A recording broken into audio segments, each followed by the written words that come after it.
کثرت عرض ہنر مانی جاتی تھی۔ چنانچہ سرور نے یہی راستہ اپنایا۔ باغ و بہار کا جواب دینے کے لیے یہی سب ضروری بھی تھا۔ میر امن نے درد پردہ اہل لکھنؤ پر جو چوٹ کی تھی، فسانہ عجاب کے دیباچے میں اس کا بدلہ بھی لے لیا گیا۔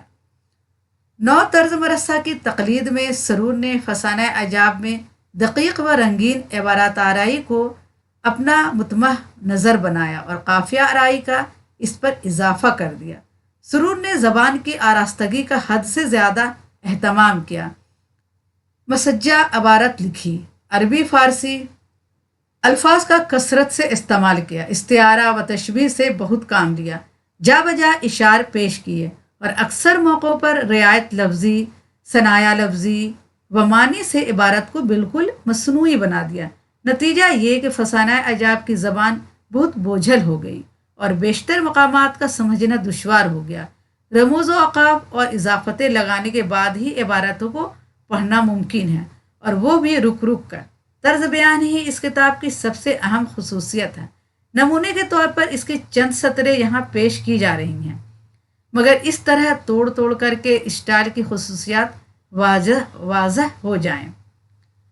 عجب شہر گلزار ہے، ہر گلی کوچہ دلچسپ باغ و بہار ہے، ہر شخص اپنے طور پر باوضع قطع دار ہے، دو رویہ بازار کس انداز کا ہے، ہر دکان میں سرمایہ ناز و نیاز کا ہے۔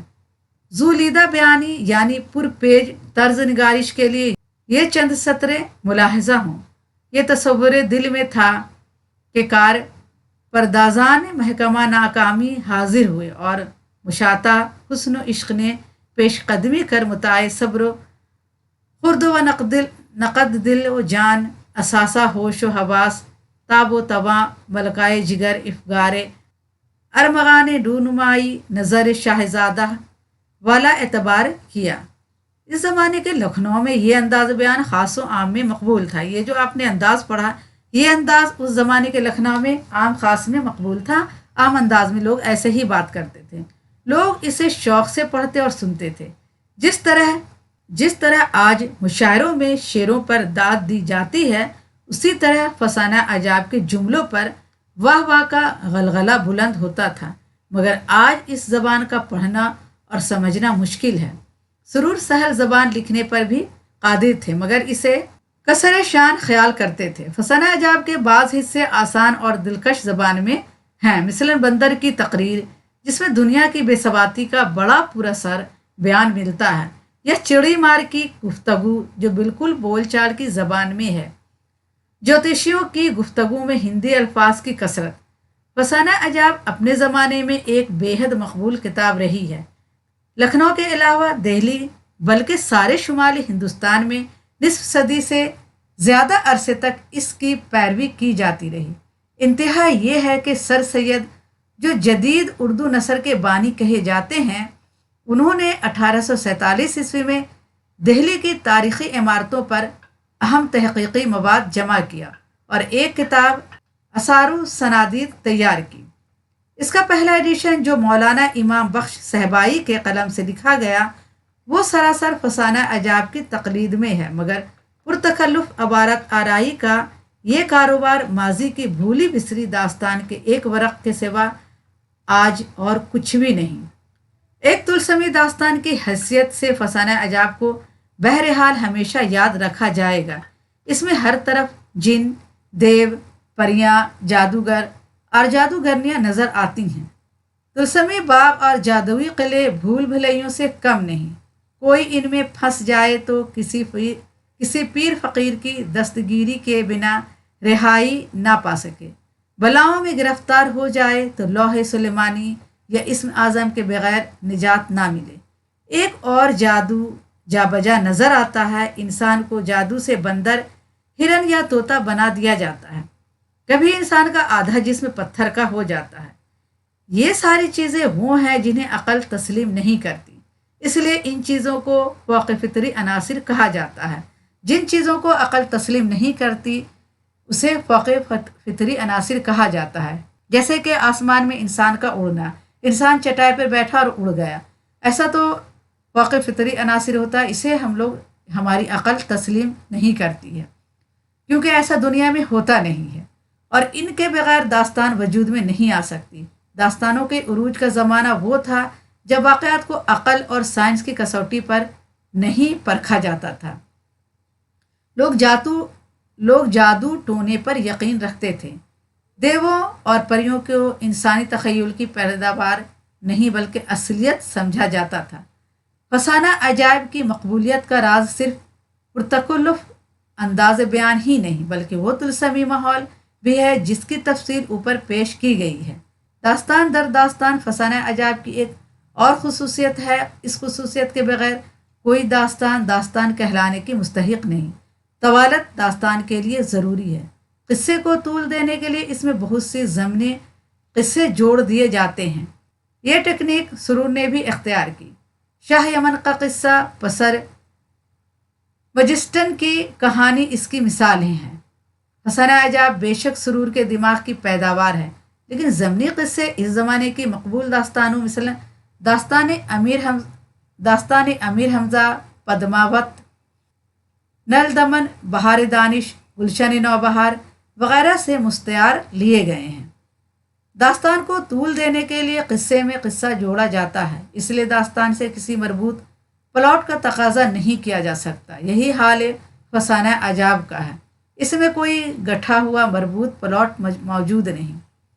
کردار نگاری کا سرور کے زمانے میں وہ تصور نہیں تھا جو ناول و افسانہ کے وجود میں آنے کے بعد عام ہوا۔ داستان کے کردار غیبی امداد کے سبب پنپ نہیں پاتے۔ سرور نے کردار نگاری کی طرف توجہ تو کی، مگر اس کمزوری نے فسانہ عجائب کے کرداروں کو اعلیٰ صفات سے محروم رکھا۔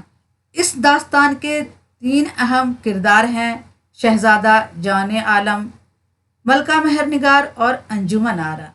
جان عالم فسانہ عجائب کا ہیرو ہے۔ اس کردار میں نشو نما کے بہت امکانات تھے، مگر سرور نے اسے مثالی بنانا چاہا، جس کے سبب وہ انسانی صفات سے محروم ہو گیا۔ سرور نے اسے ایسا خوبرو بنا کر پیش کیا کہ خود مصنف کے الفاظ میں نیر اعظم چرخ چہارم پر اس کے رواب جمال سے تھراتا اور ماہ کامل باوجود داغ غلامی تاب مشاہدہ نہ لاتا۔ جان عالم حسن ظاہری کے علاوہ حسن باطنی سے بھی مالا مال ہے۔ کوئی خوبی ایسی نہیں جو اس میں موجود نہ ہو۔ علم فضل میں شہر آفاق ہے، فن سپاہ گری ہی نہیں سارے فنون میں طاق ہے، لیکن قدم قدم پر محسوس ہوتا ہے کہ غیبی مدد حاصل نہ ہو تو وہ کچھ بھی نہیں کر سکتا، بلکہ بعض اوقات تو رونے لگتا ہے۔ قوت فیصلہ سے محروم ہے، کمزور ہے، عقل و دانش سے عاری ہے۔ ملکہ مہر نگار اسے احمق ازلی کا خطاب دیتی ہے، جو درست ہے۔ ملکہ مہر نگار حسن اور ذہانت دونوں دولتوں سے مالا مال ہے۔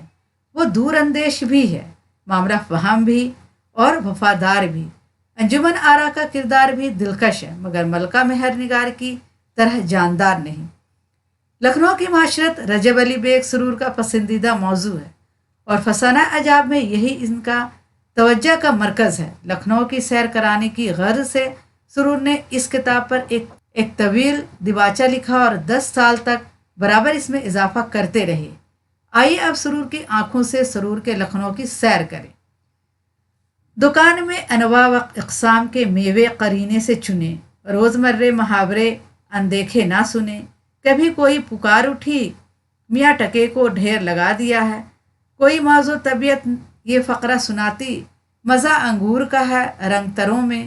کسی طرف سے یہ صدا آتی، گنڈیریاں ہیں پونڈے کی۔ ایک طرف تنبولی سرخروئی سے یہ رمز و کنایا کرتے، بولی ٹھولی میں چبا چبا کر ہر دم یہ دم بھرتے۔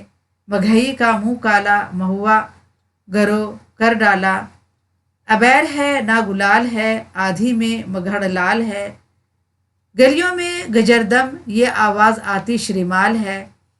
گھی کی اور دودھ کی نہ مفلس کا دل اچاٹ ہے، ٹکوں کی چاٹ ہے کدھر لینے والے ہیں، نمش کی قلفیاں کھیر کے پیالے ہیں۔ کیا خوب بھنے بھر بھرے ہیں، چنے پرمل اور مرمرے ہیں۔ یہ ہے اس مقبول داستان کا مختصر تعارف، جس نے 50 برس سے زیادہ اردو نثر پر حکمرانی کی۔ جب تک اس طرح کی زبانیں چلتی رہیں،